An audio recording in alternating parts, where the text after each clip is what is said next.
Hi hello friends, எல்லோரும் எப்படி இருக்கீங்க? இன்றைக்கி என்ன வீடியோ பார்க்க போகிறோம் அப்படின்னாக்கா, நம்மளுடைய உண்ணும் உணவை பற்றி தான் ஒரு வீடியோ பார்க்க போகிறோம்.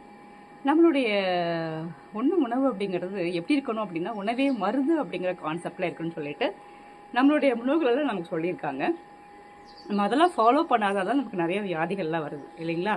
ஸோ இப்போ அதன் அடிப்படையில் நம்ம இன்றைக்கி உணவே மருந்து அப்படிங்கிற இதில் வந்து நம்ம இந்த மயிலாடுதுறை மாவட்டத்தில் இருக்கிற ஒரு இயற்கை அங்காடியில் விற்பனை செய்யப்படுற பொருட்களை பற்றின அறிமுகத்தை பற்றி பார்க்க போகிறோம். இதை பற்றின அறிமுகத்தை அவங்க இந்த பொருட்களை ப்ரொடக்ஷன் பண்ணுறவங்களே நமக்கு இதை நேரடியாக கொடுக்குறாங்க. நம்ம இதை பற்றி நம்மளோட இந்த வீடியோவில் பார்க்கலாமா? வாங்க வீடியோக்குள்ளே போகலாம். வணக்கம். மயிலாடுதுறையில் டெல்டா இயற்கை விவசாயம் அப்படிங்கிற அமைப்பை நாங்கள் நடத்திக்கிட்டு இருக்கோம் கடந்த 2.5 வருடங்களாக. இதனுடைய முக்கியமான கருத்து என்ன அப்படின்னு பார்த்தீங்கன்னா, இந்த பாரம்பரிய அரிசி வகைகளை மக்களிடம் எப்படி கொண்டு போய் சேர்க்கிறது அப்படிங்கிறது தான் எங்களுடைய முக்கியமான நோக்கம். காரணம் என்னன்னு பார்த்தீங்கன்னா, நம்ம எல்லாருமே கடைகளில் வாங்கி விற்கக்கூடிய அந்த அரிசியை நம்ம வாங்கி சாப்பிட்டு வீட்டுக்கு வீடு எல்லாருமே நம்ம சர்க்கரை வியாதிக்கு அடிமையாக இருக்கும். இப்போ சர்க்கரை வியாதி இல்லாதவர்கள் இல்லாத வீடு அப்படின்னு பார்த்தீங்கன்னா ரொம்ப விரல் விட்டு எண்ணக்கூடிய அளவில் தான் இருக்கு. அப்போ இந்த சர்க்கரை வியாதி வரத்துக்கு என்ன காரணம் அப்படின்னு பார்க்கும்போது பார்த்தீங்கன்னா, அதாவது நம்ம சாப்பிடக்கூடிய குப்பை உணவுகள், நம்ம சாப்பிட்றது எல்லாமே குப்பை உணவுகள் தான். நல்ல உணவுகளை நம்ம எடுத்துக்கிறது முக்கியமா என்ன ரீசன் அப்படின்னு பார்த்தீங்கன்னா, நம்மளுடைய பார்வை என்ன செய்யுதுன்னா, இந்த கவர்ச்சிகரமான விளம்பரங்களையும் அந்த டிவியில கொடுக்கக்கூடிய அந்த விளம்பரங்களை பார்த்து எல்லா உணவுகளையும், எந்த ஒரு ஐஸ்கிரீமா இருந்தாலும் சரி, எதுவாக இருந்தாலும் சரி, ஒரு பீஸா பர்கர்ல இருந்து எல்லாத்தையுமே சாப்பிட்டு பார்க்கணும்னு ஆசைப்பட்டோன்னே அந்த நாக்கில் இருக்கக்கூடிய ஒரு என்சைம் சொல்றது என்ன செய்யுதுன்னா நம்மள உடனே அதுக்கு அடிமையாக்கிடுது. இப்போ குறிப்பா பார்த்தீங்கன்னு வச்சுங்களேன், இப்போ யாரெல்லாம் அதிகமா இந்த வியாதி, குறிப்பா அந்த சர்க்கரை வியாதி, சிறுநீரக பிரச்சனை, ஹார்ட் பிரச்சனை, இந்த மாதிரிலாம் யாருக்கு அதிகமா வருதுன்னா இப்ப இளம் தலைமுறையினருக்கு தான் நிறைய வருது.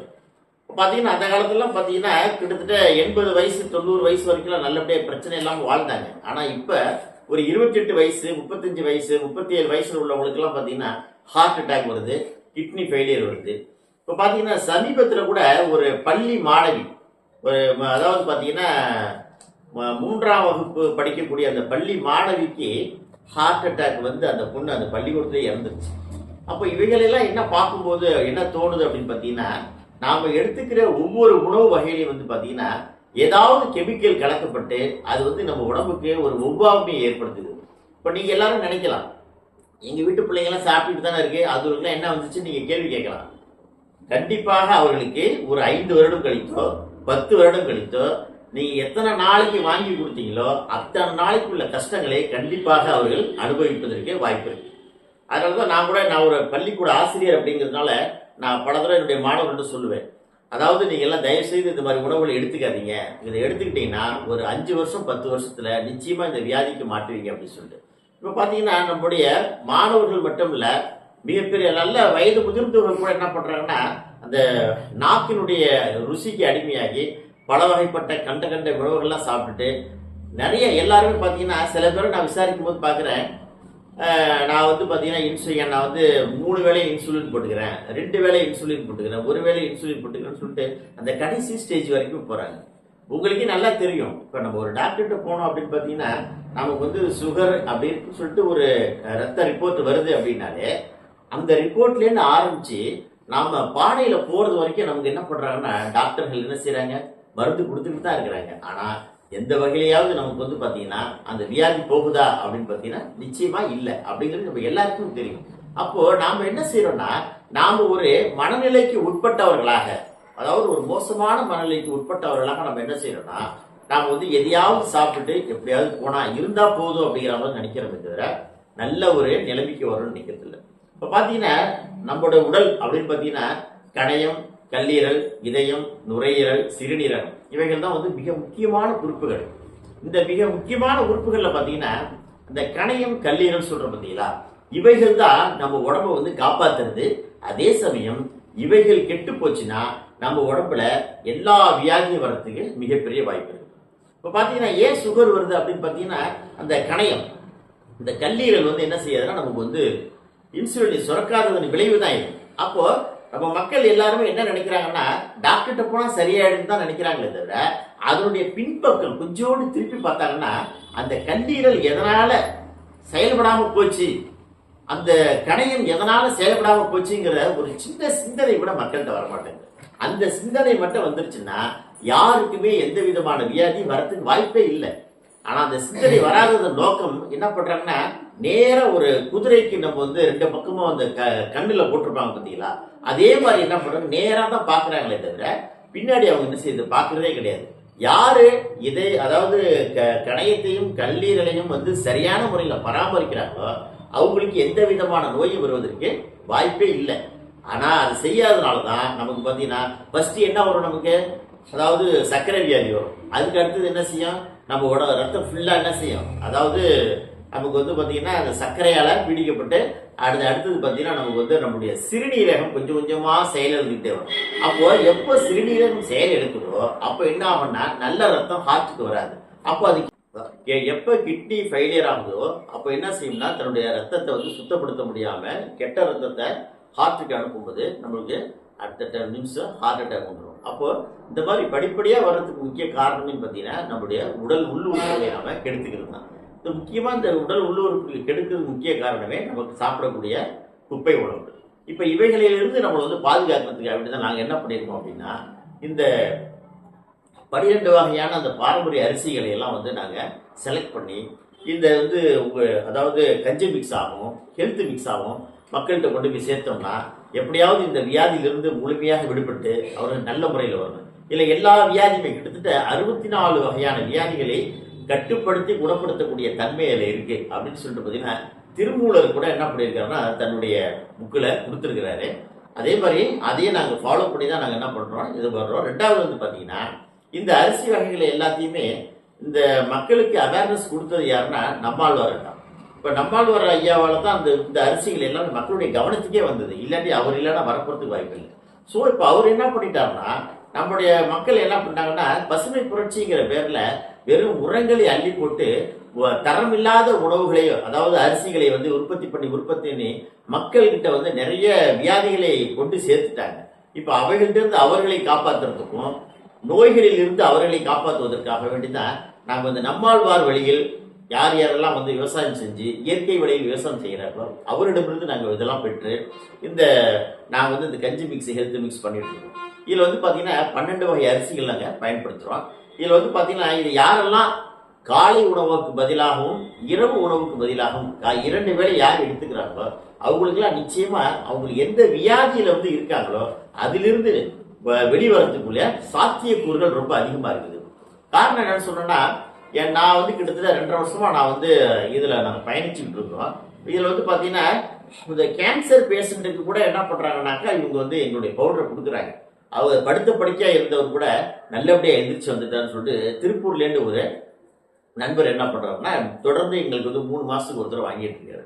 அதே மாதிரி பாத்தீங்கன்னா மயிலாடுதுறை சுற்று வட்டாரத்தில் இருக்கக்கூடிய நிறைய நண்பர்கள் என்ன பண்றாங்கன்னா அவர்கள் சாப்பிட்டு அந்த அதாவது சர்க்கரை நோயினால் ஏற்படக்கூடிய சிறு சிறு விஷயங்கள், அதாவது காலில் வந்து மரமரத்து போறது, உடம்பு சோர்வா இருக்கிறது, அடுத்தது பாத்தீங்கன்னா ஒரு உடம்புல வந்து ஒரு என்ன தெம்பு இல்லாம இருக்குது, இந்த மாதிரியான உணர்வுகளை எல்லாம் இந்த அரிசி வகையில் சாப்பிடும் போது இதுல இருந்து நாங்க விடுபட்டு கொஞ்சம் ஆரோக்கியமா இருக்கிறோம்னு சொல்லிட்டு தன்னுடைய நண்பர்களுக்கு உறவினர்களுக்கு எல்லாம் அவர்களே வாங்கி என்ன பண்றாங்கன்னா கொடுக்குறாங்க.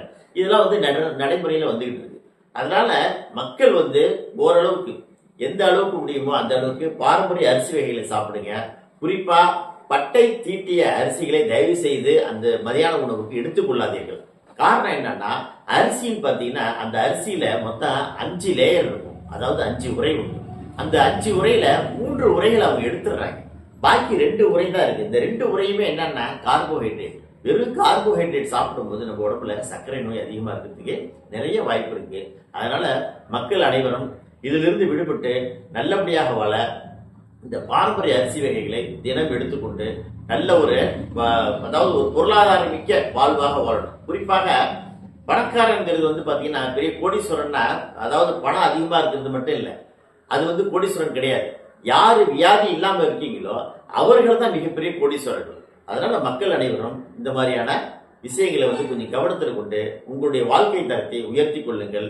அதாவது உங்களுடைய யாரெல்லாம், அதாவது குறிப்பா பார்த்தீங்கன்னா உங்களுடைய மகன், பேரன் இவை போன்ற வாழ்க்கையில வந்து அவங்களுடைய வாழ்க்கையில மிகச்சிறந்த முறையில் வரணுங்கிறதுக்காண்டி சின்ன வயசுலேயே இது போன்ற உணவுகளை அவர்கள் கொடுத்து எதிர்காலத்துல அவர்கள் நல்ல ஒரு குடிமக்களாகவும் நோய் நொடி இல்லாத குடிமக்களாகவும் வாழ முயற்சி செய்வது ஒவ்வொரு வீட்டினுடைய ஒவ்வொரு மனிதனுடைய கடமை என்பதை கூறி பார்த்தீங்கன்னா இது வந்து கருப்பு கவுனி அரிசின்னு பேரு. இந்த கருப்பு கவுனி அரிசி பார்த்தீங்கன்னா அந்த காலத்துல அரசர்களுக்கு மட்டுமே இது கொடுக்கப்பட்ட அரிசி. ஏன்னா இது வெளியில யாருக்கும் கொடுக்க மாட்டாங்க, இந்த மறைமுகமாக தான் வச்சிருந்தாங்க. இது ஃபர்பிடன் ரைஸ் அப்படின்னு கூட சொல்லுவாங்க, புரியுதுங்களா?